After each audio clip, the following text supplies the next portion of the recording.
Hola, ¿cómo están? Mi nombre es Israel Acosta y me encuentro aquí en cabina con mi compañera y colega Alejandra Nogués para la primera emisión de su programa Sin Filtro. Hola Alejandra, ¿cómo te encuentras hoy? Hola Israel, muchísimas gracias. Muy contenta de poder compartir contigo esta experiencia y con todos ustedes. Y como bien lo mencionas, es el primero de 5 programas que vamos a tener para encaminarnos al retiro existencial que se va a llevar a cabo del 27 al 29 de diciembre en Tepoztlán. Y bien, como lo acabas de mencionar, el objetivo de este programa es poder llevarles a todas las personas que nos están escuchando las diversas temáticas que estaremos abordando en Centro de Psicoterapia Gestaltum en el retiro de este año. Y para entrar en tema, cuestionémonos, ¿qué es un estigma?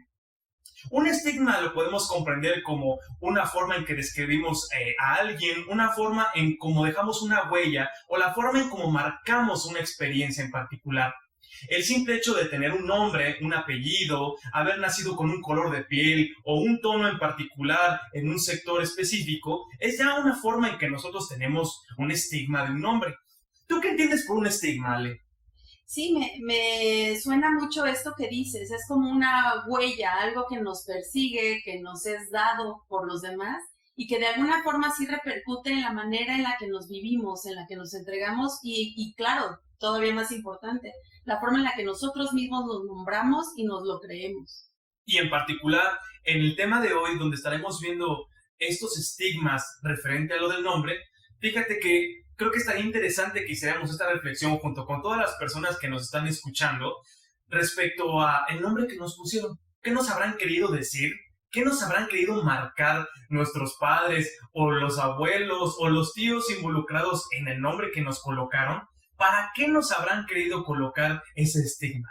¿Qué habrán esperado de nosotros? ¿Qué seguirán esperando actualmente de nosotros en el mundo bajo esa etiqueta, por llamarlo de alguna manera, que nos pusieron? Sí, es un tema importante y que además estoy convencida de que todas las personas que nos están escuchando en este momento empiezan a elaborar esa historia o si no estos cuestionamientos del nombre que llevan o el nombre que nos han dado y como bien lo mencionas, qué tanto estarán esperando de nosotros los otros con respecto a ese nombre que nos ha marcado o nos ha dejado huella durante nuestra vida. Sí, sí, y yo invito a todas las personas que nos están escuchando a que se pregunten qué estigma tienen a través de su nombre.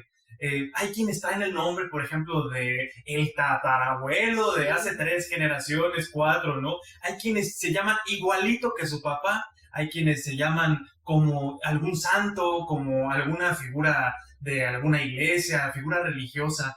Como para qué las familias nos estarán estigmatizando de esta manera. ¿Qué querrán de nosotros? Sí, es algo, como bien lo dices, lo que las personas que de alguna forma nos rodean están esperando, están queriendo ver y qué tanto hemos cumplido estas expectativas o qué tal si no.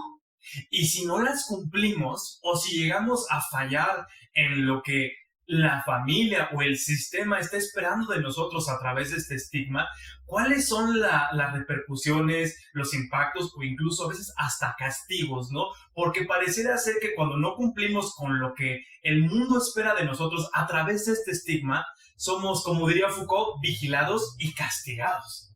Sí, wow, no. O sea, fuerte, porque ahorita esa palabra del castigo me hace mucho sentido en estos nombres que vienen de generaciones y que de alguna forma o bien podemos ser castigados desde el estigma de este nombre por generaciones anteriores o venimos a salvar el nombre, ¿no? O el apellido muchas veces. Entonces sí, me parece fuerte esto que mencionas de los castigos. Así es como lo mencionas, el rescatador, Ujú. los hijos salvadores, los hijos que vienen a salvar familias, los hijos que vienen a unir en matrimonios, etcétera. Y también es algo que podemos cuestionarnos, cómo a veces por el simple hecho de tener un estigma en el nombre, podemos llegar a determinar nuestra profesión, nuestra vocación, cualquier oficio o incluso a lo que nos vayamos a dedicar, ¿no? ¿Qué tanto vale por el simple hecho de tener el nombre de algún familiar o tener el nombre de algún compadre de la familia o de alguna persona cercana, podemos llegar a elegir un camino tratando de cumplir con las expectativas familiares o al revés, ¿no? ¿Qué tanto por no querer cumplir con ese proyecto que nos impusieron podemos dedicarnos a lo contrario? ¿Qué piensas al respecto?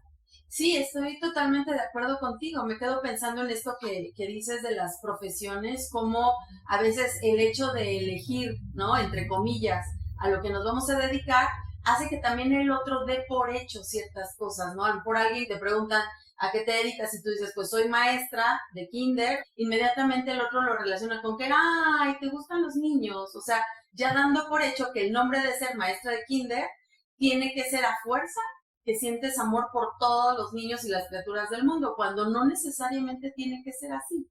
Y así vamos como con otras profesiones, ¿no? A lo mejor alguien que se dedica a ser médico, tenemos como esta tonta idea de pensar que un médico nunca se enferma, ¿no? Porque si no es como ir en contra. Entonces, sí me resulta algo sorprendente cómo vamos por el mundo, dando por hecho ciertas características o ciertas leyes, por así llamarlo, o nombrar al otro, ¿no? Desde una profesión.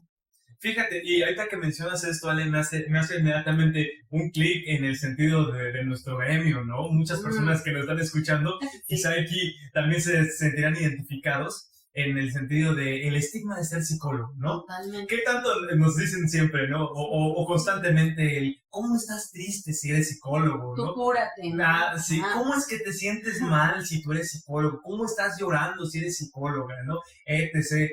Como si el ser psicólogo o el estudiar psicología o el dedicarte a la profesión no te permitiera sentirte de tal o cual manera.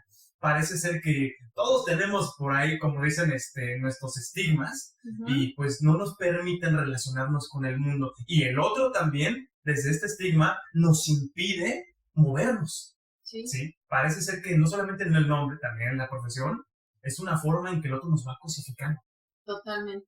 Sí. Nos quedamos, no sé si conscientes de estas palabras, ¿no? Ahorita lo que mencionábamos de cómo el otro nos dice, si eres esto, no puedes tener aquello.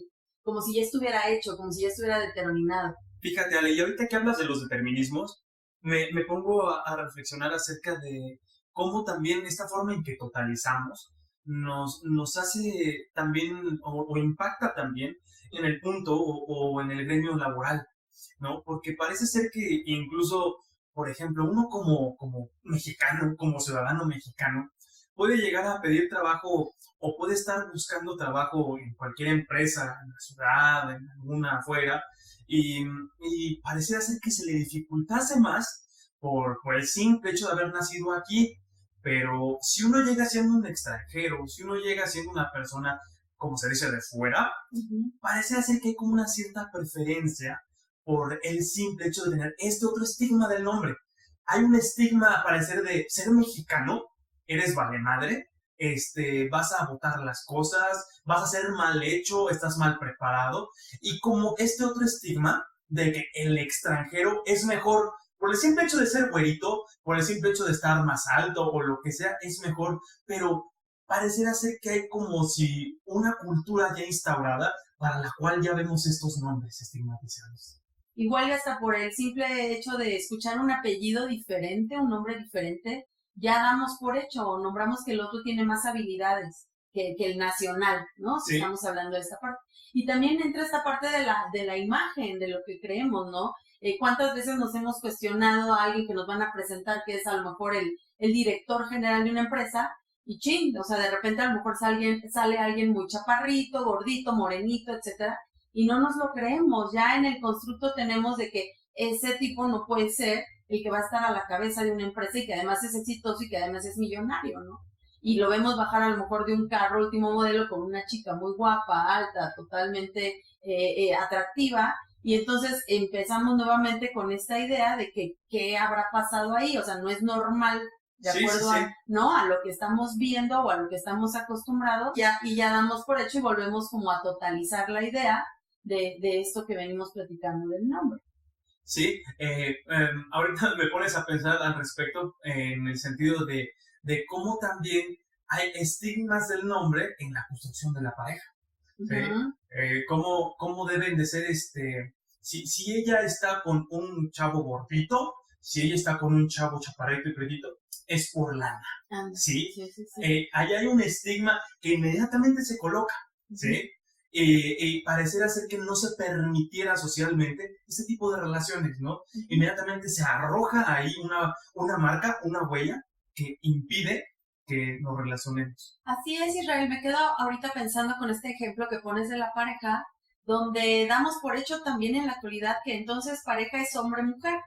¿Qué tanto entonces también nos quedamos con un solo nombre de lo que debe de ser, cuando en realidad pues es una gama de posibilidades y de preferencias, donde bueno, no necesariamente nos tenemos que quedar con lo tradicional y a veces también salirnos de esta parte pues también hace que nos den un nombre de algo diferente y todas las críticas o los posibles juicios que se pueden dar, ¿no?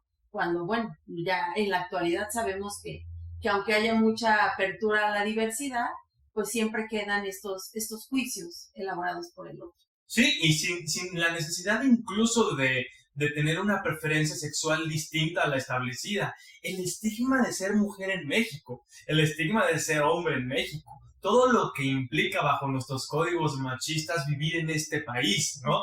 Todo lo que se te exige a ti por el simple hecho de haber nacido hija de familia, ¿no? Todo lo que se espera, que sepas cocinar, ¿no? Lo que se escucha en esos estigmas del nombre como, ¿ya quieres novio? ¿Pero ya sabes planchar? ¿Ya sabes cocinar? ¿Ya sabes hacer tu cama? ¿No? Y en el hecho de los hombres, ¿no? El estigma de, oye, pero ¿ya tienes algo que ofrecer? Claro. ¿Sí? ¿Ya tienes tu chambita estable? ¿Ya eres un godín promedio? Porque parece ser que todos esos estigmas están siempre ya inmersos en el género, ¿no? Sí, es un tema fuerte. Ahorita te escucho como desde el lado, ¿no? De masculino. Y también por este lado, o sea, es la que nos tenemos que cuidar, las que nos tenemos que defender, las que tenemos que salir a protestar para ganarnos nuestros derechos, ¿no? Y pues también es algo agotante, o sea, el no poder entender el simple hecho de ser y no tener que estar todo el tiempo cumpliendo expectativas. Y sin más preámbulo, vámonos con esta primera entrevista que hizo el doctor Carlos Esteve a una mujer paramédico para hablar sobre la experiencia del estigma del nombre. Recordándoles que a lo largo de estos programas estaremos realizando diversas entrevistas para abordar los diferentes estigmas que hablaremos en el retiro existencial de este año. Vamos adelante con la entrevista. Buenos días. El día de hoy nos encontramos con Patricia. Buenos días, Pati. Buenos días. Patricia nos hablará acerca de su experiencia laboral. ¿A qué te dedicas, Pati? Soy paramédico, trabajo en el servicio médico de la autopista. Nos realizamos no nada más cuestiones de atención prehospitalaria, sino también rescates, diferentes atenciones en relación a emergencias.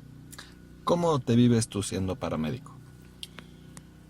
Pues realmente no era mi primera elección de profesión, pero una vez que me sumergí en todo el mundo de la adrenalina, la atención prehospitalaria, descubrí que era algo que realmente me apasiona. ¿Cómo llegaste a descubrir esta pasión? Es curioso porque realmente inicié estudiando psicología. Mientras estaba estudiando esa carrera, tuve la oportunidad de entrar a la Cruz Roja y formarme precisamente como técnico en urgencias médicas. Y de ahí mi camino se fue, no diría desviando, porque creo que la psicología para mí es un complemento de lo que realizo como paramédico, porque no nada más es la cuestión física, sino también debemos atender la cuestión emocional, sobre todo pues en situaciones de trauma o de enfermedades que llegan a ser graves o se agravan en el momento y por eso requieren la atención de urgencia. Entonces, pues fui cada vez sumergiéndome más en esta cuestión de lo prehospitalario hasta que se convirtió pues en mi profesión propiamente. ¿Has notado de alguna forma que las relaciones que tienes con las personas se ha modificado debido a tu trabajo? Sí, porque, por ejemplo, cuando estaba estudiando psicología, pues el grupo de personas con las que me rodeaba, pues eran un poquito más tranquilas, por así decirlo, o sea, sin tantas descargas de adrenalina y tantas cuestiones como más familiares, más hogareñas. Y conforme me dedico más y me enfoco en lo prehospitalario, la gente que me rodea pues se empieza a volver de esta profesión, médicos, enfermeras, otros paramédicos, otros rescatistas, policías. Entonces que ya el tipo de persona deja de ser tan tranquilo, tan hogareño y se vuelve más vuelto hacia lo espontáneo, hacia la emergencia, hacia incluso podría decir el vivir el momento, porque pues realmente cuando estás trabajando en cuestiones en las que estás poniendo en riesgo tu vida, entonces aprendes que pues el momento que tienes es el que vas a disfrutar y a veces dejas de reflexionar o te rodeas de gente que ya no es tan reflexiva, sino que es más impulsiva. Igual, ¿no? Llegas a algún lugar y, pues ¿a qué te dedicas? Soy paramédico. Y las preguntas obligadas, ¿no? ¿Qué es lo peor que has visto? ¿Qué y qué haces? ¿Y qué pasa cuando vas en la ambulancia? O sea, ya la gente te enfrasca y te cataloga en un punto nada más, ¿no? O sea, ya es así como de, seguramente has visto cosas horribles. Entonces, ya la plática o la conversación ya no es sobre, pues, ¿qué película viste? O ¿qué has leído recientemente? ¿No? Ya es hacia literalmente tu trabajo directamente y al morbo. ¿Tú cómo te sientes ante esta mirada del otro que mencionas que es con morbo? En un principio sí era como incómodo, así como de, o sea, ya no soy una persona, no nada más soy mi trabajo.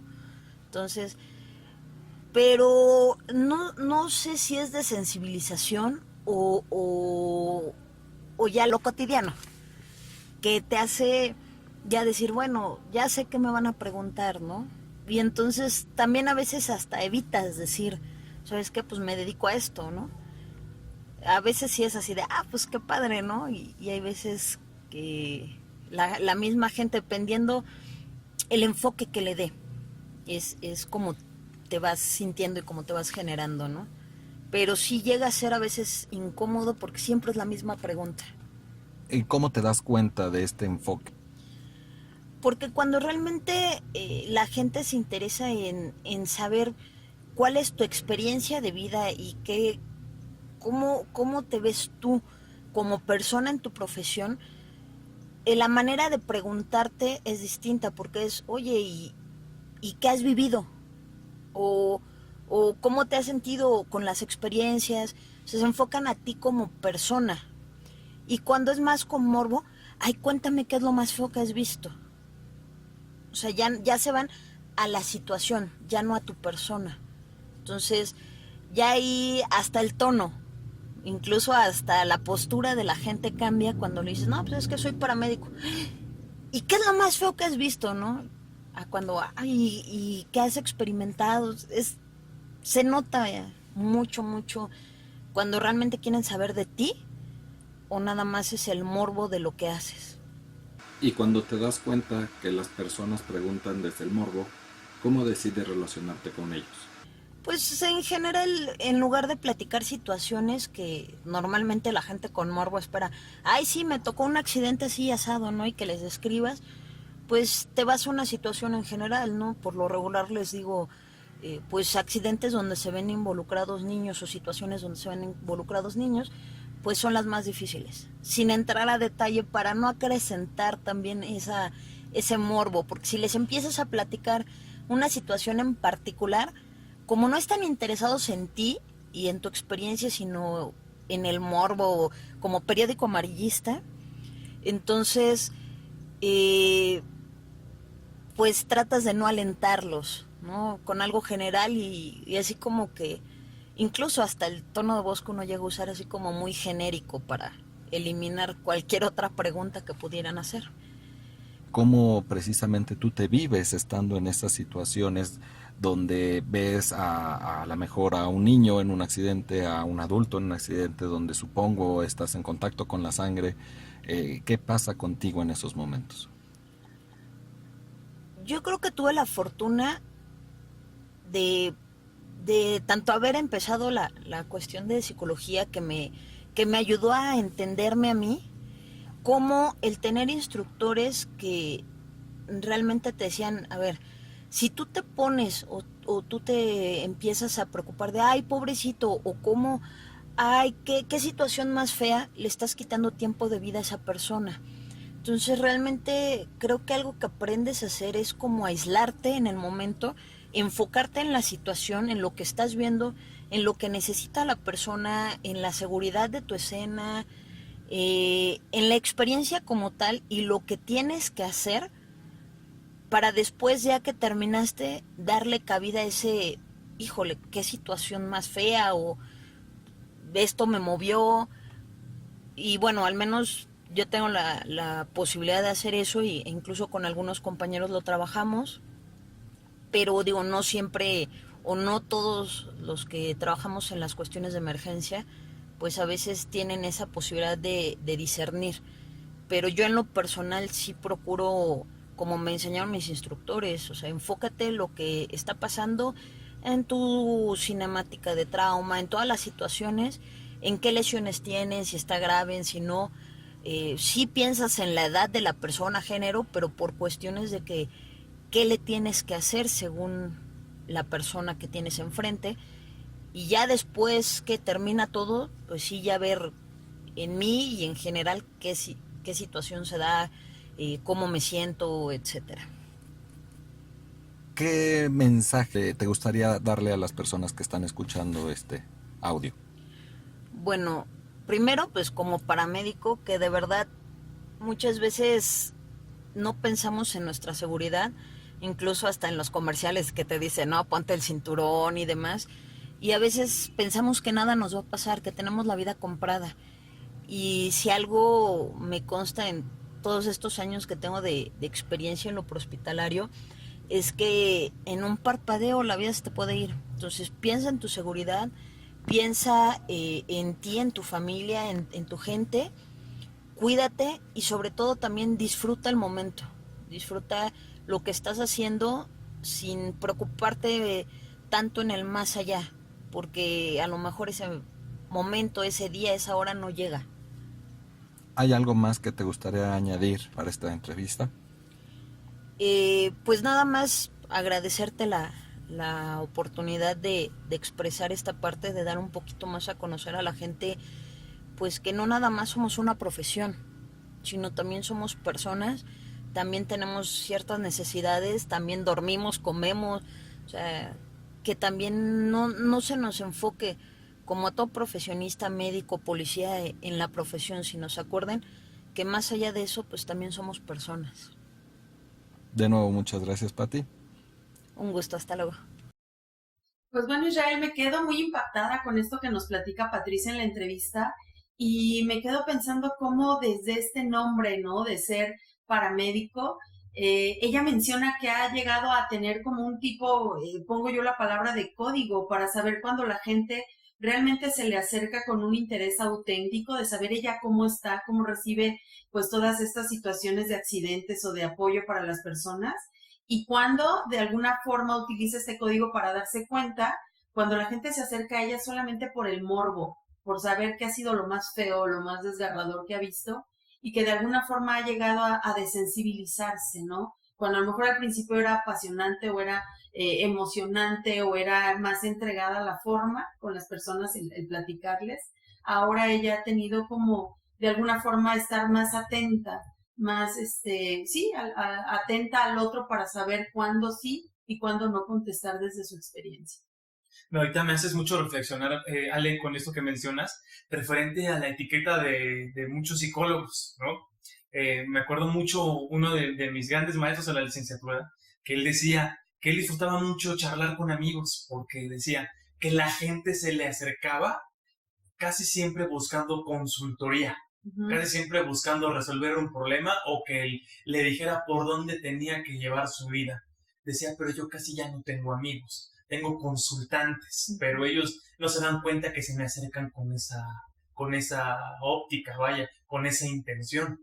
Entonces, ahorita me hace mucho eco con esto del nombre, cómo pareciera ser que cada quien desde su trinchera, desde su gremio, nos vamos dando cuenta de ciertas intencionalidades con las cuales la gente se nos acerca, ¿no? Y vamos creando como ciertas barreras o ciertas formas de relacionarnos con los otros, ¿no?